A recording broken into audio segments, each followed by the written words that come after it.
दोस्तों, जब से मोदी जी तीसरी बार पीएम बने तब से लगातार हमारे जैसे यूट्यूब के पत्रकार कह रहे हैं कि सरकार तो बना ली मोदी जी ने, लेकिन मोदी जी की ये सरकार एनडीए सरकार है, मोदी जी की सरकार नहीं है। मोदी जी एक कमजोर प्रधानमंत्री के तौर पर काम कर सकते हैं। उसके बाद खुद मोदी जी ने संकेत दे दिए, बात बात पर सरकार के लिए हुए फैसलों पर सरकार को खुद यू टर्न लेना पड़ा। लोग तो अब ये भी कह रहे हैं कि ये पलटी मार सरकार बन गई है कि पहले फैसले लेती है, फिर उन फैसलों से यू टर्न ले लेती है, या फिर उन फैसलों को ठंडे बस्ते में डाल देती है। चलिए, अब तक तो हमारे जैसे पत्रकार या कुछ विरोधी कह रहे थे कि ये जो सरकार है बहुत ही कमजोर सरकार है।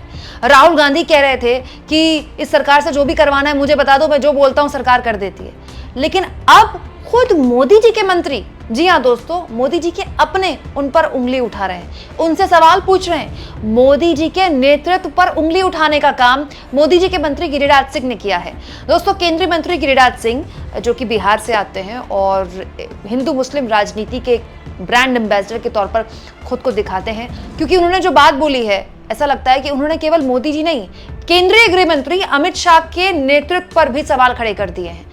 दोस्तों, गिरिराज सिंह जो कि जाने ही हिंदू मुस्लिम बयान के लिए जाते हैं, उन्होंने सोशल मीडिया में एक बात लिखी। उन्होंने कहा, योजनाबद्ध तरीके से बांग्लादेशी मुसलमानों को बंगाल झारखंड में बसाया जा रहा है।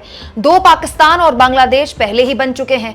भारत के अंदर और पाकिस्तान बांग्लादेश बनाने की तैयारी चल रही है। इसे हर हाल में रोकना होगा। कमाल की बात है दोस्तों, 10 साल से इस देश में किसकी सरकार है? नहीं, आप मुझे बताइए किसकी सरकार है? मोदी जी की सरकार है। प्रधानमंत्री कौन है? मोदी जी हैं। गृहमंत्री कौन है? केंद्रीय गृहमंत्री हमारे सुपर टैलेंटेड अमित शाह, चाणक्य अमित शाह जी हैं।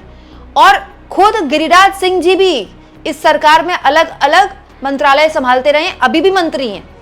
वो इतने गंभीर आरोप केंद्र की मोदी सरकार, उनके नेतृत्व और उससे भी इंपॉर्टेंट गृह मंत्रालय पर लगा रहे हैं कि इस देश में बांग्लादेशी मुसलमानों को बंगाल और झारखंड में बसाया जा रहा है। 2 पाकिस्तान और बांग्लादेश पहले बन चुके हैं, भारत के अंदर पाकिस्तान और बांग्लादेश बनाया जा रहा है। तो मैं ये जानना चाहती हूं दोस्तों कि गिरिराज सिंह किससे शिकायत कर रहे हैं? अगर ये सब कुछ देश में हो रहा है दोस्तों, तो गिरिराज सिंह इस सरकार में बैठकर ट्विटर क्यों खेल रहे हैं? मोदी जी को जाके बता क्यों नहीं रहे? मोदी जी कुछ कीजिए, आपका नेतृत्व तो एकदम थका हुआ साबित हो रहा है। देश में पाकिस्तान बनाए जा रहे हैं, देश में बांग्लादेश बनाए जा रहे हैं। दोस्तों, मंत्री गिरिराज सिंह का यह बयान बताता है कि न केवल खुद व्यक्तिगत तौर पर उनकी, बल्कि उनकी पार्टी के अंदर भी राजनीतिक शून्यता आ गई है। तभी वो ऐसे मुद्दों पर बात कर रहे हैं जो पिट चुके हैं। और उससे भी इंपॉर्टेंट दोस्तों, गृहमंत्री का काम क्या होता है? देश की आंतरिक सुरक्षा को लेकर लगातार सख्ती बनाए रखना, देश की आंतरिक सुरक्षा संभालना। हालांकि हमारे गृहमंत्री अमित शाह को लेकर हाल के सालों में बहुत सवाल खड़े किए हैं। लोग तो ये भी कहते हैं कि बहुत नाकामयाब रहे हैं गृहमंत्री के तौर पर अमित शाह, क्योंकि मणिपुर पिछले 1.5 साल से जल रहा है, लेकिन अमित शाह उसको रोक नहीं पाए। अब तो आरएसएस भी कहता है कि मणिपुर जल रहा है, लेकिन अमित शाह 2 बार दौरा करके भी आ गए, लेकिन मणिपुर में हालात ठीक नहीं हुए। जम्मू कश्मीर में लगातार आतंकी घटनाएं हो रही हैं। जम्मू एक तरह से आतंकी घटनाओं का एक बार फिर से गढ़ बन रहा है। उसके बावजूद भी देश की आंतरिक सुरक्षा को लेकर जो अमित शाह से सवाल पूछे जाते हैं वो उसका जवाब नहीं दे पाए हैं। और अब गिरिराज सिंह एक और सवाल अमित शाह पर उठा रहे हैं, ये कहते हुए क्या कि देश में बांग्लादेश और पाकिस्तान बनाए जा रहे हैं। अरे, देश में बांग्लादेश और पाकिस्तान बनाए जा रहे हैं दोस्तों, तो अमित शाह क्या कर रहे हैं? अमित शाह को तो ये बयान पढ़ के इस्तीफा दे देना चाहिए। एक फेल्ड गृहमंत्री नहीं है क्या अमित शाह, कि उनके ही कैबिनेट के सहयोगी बता रहे हैं कि देश में बांग्लादेश और पाकिस्तान बनाए जा रहे हैं। दोस्तों, इस मुद्दे पर पब्लिक ने भी गिरिराज सिंह को यही बातें बोली। जैसे आशीष सिंह लिखते हैं, सेंटर गवर्नमेंट तुम्हारी, सवाल अपोजिशन से, कुछ शर्म कर लो। इसके अलावा राजपूत सवित सिंह लिखते हैं, सरकार आपकी है, कौन रोक रहा है? आप क्या चाहते हैं? पब्लिक डंडा लेके निकले और उनको भगाए। धनंजय सरोज लिखते हैं, करना कुछ नहीं है, बस दिन भर मुसलमानों के नाम की माला जपते रहते। यदि पड़ोसी देश के मुसलमानों को बसाया जा रहा है तो केंद्र सरकार क्या कर रही है? उसे कार्रवाई करनी चाहिए ना। बस सीना ठोक के कहते हैं देश सुरक्षित हाथों में है। कुलदीप यादव लिखते हैं, प्रधानमंत्री मोदी और अमित शाह पर निशाना साधते गिरिराज सिंह, सरकार तो भाजपा की है। सर्वेश चौधरी लिखते हैं, तुम्हारी पार्टी की सरकार है केंद्र में, गृहमंत्री क्या कर रहे हैं? तुम्हारे बस की नहीं तो इस्तीफा दे दो। डॉक्टर विष्णु लिखते हैं, मोदी जी और अमित शाह के खिलाफ इस साहसिक ट्वीट के लिए आप तारीफे काबिल हैं। देश में कोई ढंग की सरकार होती तो इसे जरूर रोकती। चंदन यादव लिखते हैं, 11 साल से आपकी सरकार है, ये जानकर दुख हो रहा है कि आपकी सरकार बांग्लादेशियों को बसाने में लगी है और आप रोना रो रहे हैं। इसके अलावा अमरनाथ कुमार लिखते हैं, सबसे पहले मोदी और अमित शाह को इस्तीफा देना चाहिए। गृहमंत्री के रहते हुए घुसपैठिए देश में कैसे घुस रहे हैं, बड़ा ही कमजोर नेतृत्व है। दोस्तों, 100 बात की एक बात, एक दौर था जब देश में हिंदू मुसलमान पॉलिटिक्स की खूब पूछ हुआ करती थी। बीजेपी के अंदर वो नेता जो जमकर हिंदू मुसलमान करते हैं, खुलेआम मुसलमानों के खिलाफ जहर उगलते हैं, उनका खूब प्रमोशन हुआ करता था, बड़े बड़े पद मिला करते थे।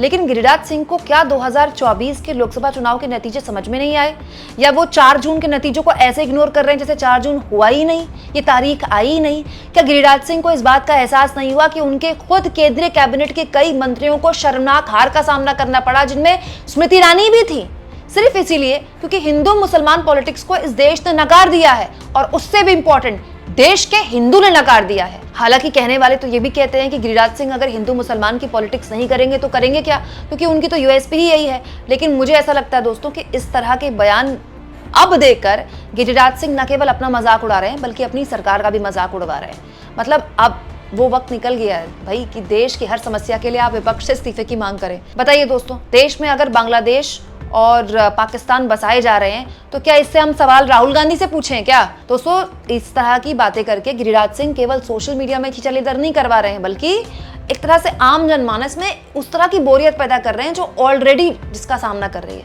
देश में समस्या बेरोजगारी की है, इतनी भीषण है कि खुद बजट में सरकार को रोजगार रोजगार रोजगार रोजगार बार बार इस शब्द का इस्तेमाल करना पड़ रहा है। और गिरिराज सिंह किस तरह की बात कर रहे हैं? हिंदू मुसलमान की बात कर रहे हैं, भारत पाकिस्तान की बात कर रहे हैं, बांग्लादेश की बात कर रहे हैं। कहीं ऐसा तो नहीं कि गिरिराज सिंह ने अभी से ही अगले साल होने वाले बिहार विधानसभा चुनाव के मूड को सेट करने की कोशिश की है?